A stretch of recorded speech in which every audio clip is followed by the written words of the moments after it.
We're keeping a close eye on the North Shore this morning as officials are expecting some possible flooding in residential areas, of course, from this heavy rain that we're seeing. Yeah, St. Tammany Parish crews went to work yesterday clearing drainages to make sure to limit the potential for flooding here. Winston is live this morning. Winston, you were driving around on I-12 with a look at conditions. How are they now?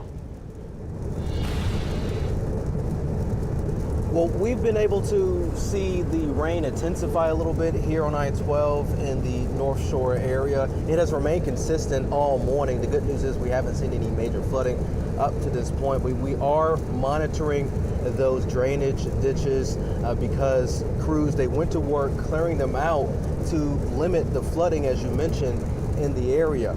If those drainage ditches can stay relatively low with water levels, then that will be good news for residential areas, keeping the flood waters out of those residential areas. So we're really just focusing on that and seeing how that kind of develops throughout the morning hours. But the North Shore areas like St. Tammany Parish relies on more of a gravity system. They don't have those pumping systems like areas in the North Shore have. Take a listen. We do have a gravity drainage system here in St. Tammany Parish. You compare us to New Orleans and Jefferson where they have pumps. We don't have that here. We rely on the water to ultimately feed into Lake Pontchartrain, but if there's high water in all the rivers and the ditches, it takes time for that to go down so it can actually catch up.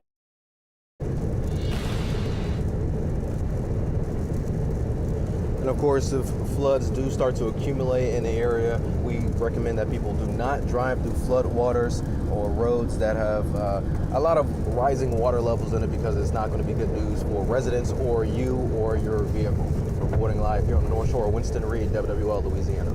All right, Winston, thank you. Looking at conditions on the North Shore, on the South Shore, while the rain isn't coming down heavily, we're watching low-lying areas, particularly those underpasses, because of the flooding that we saw there 2 weeks ago.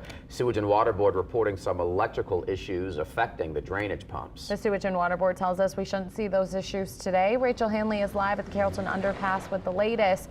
Rachel, seeing any flooding at this point? I know a lot of people hoping that's not the case today.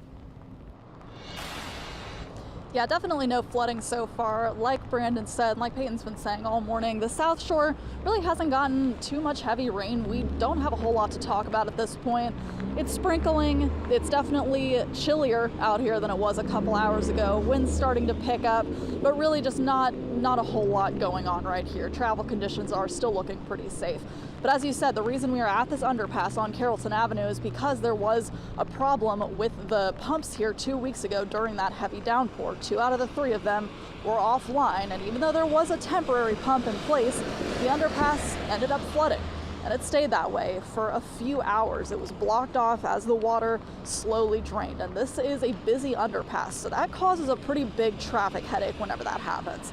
Today, as we're looking ahead to more rain that we could see this afternoon, same story. 2 out of the 3 of those pumps with 1 temporary pump in place for this underpass. So that's why we're going to be watching this today. Other than that, the Sewage and Water Board says the other underpass pumps in the city are working, and 88 of 93 of the city's regular non-underpass pumps are also working. So we don't have too many major concerns there. As Leah said, also only 1 report of street flooding in the metro area. At this point, just conditions still looking pretty good, but we are definitely going to keep an eye on it here. In New Orleans, Rachel Hanley, WWL Louisiana.